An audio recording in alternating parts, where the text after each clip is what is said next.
The space we travel through. Presented by Science at NASA. When seafaring nations began to explore new regions of the world, one of their biggest concerns in making the journey safely was how to cope with weather. They could harness the wind for power. They could rely on the sun and the stars for navigation.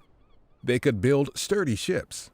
But if a storm rose suddenly, they were at nature's mercy. More than 5 centuries later, our nation is once again on the cusp of exploring new worlds. And once again, one of our concerns about traveling long distances is the weather, space weather. While space is a vacuum, it's not 100% empty.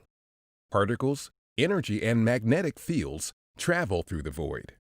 Much of these emanate from the sun's corona, as part of a constant outward flow known as the solar wind, which stretches well beyond the orbit of Neptune. There are also high-energy particles or cosmic rays in the mix, which travel vast distances from dying stars or supernovae. Earth's magnetic field and relatively thick atmosphere act as a shield against the most harmful forms of this radiation, but in space, there is no such deterrent. If we want to travel through this space, we need ways to protect our astronauts. These particles can affect our technology, tripping onboard electronics.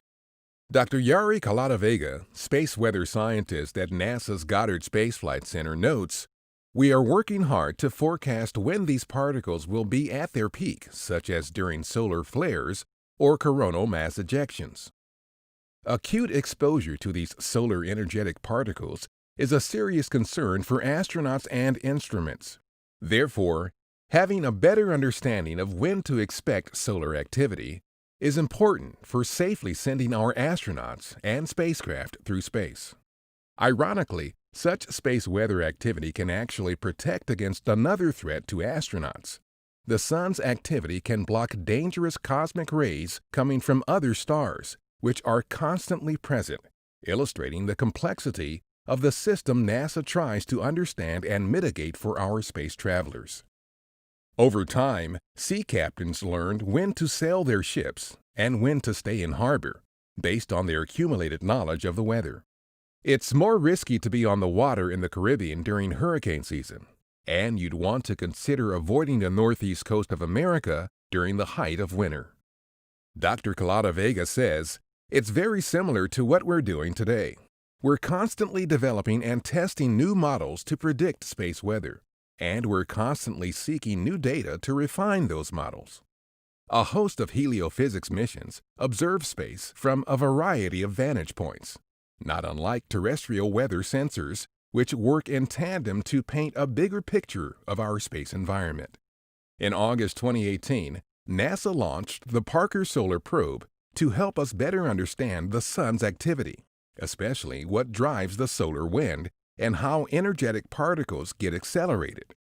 This data could be used to improve models of space weather forecasting, ultimately helping us find new and better ways to shield our spacecraft and protect our astronauts.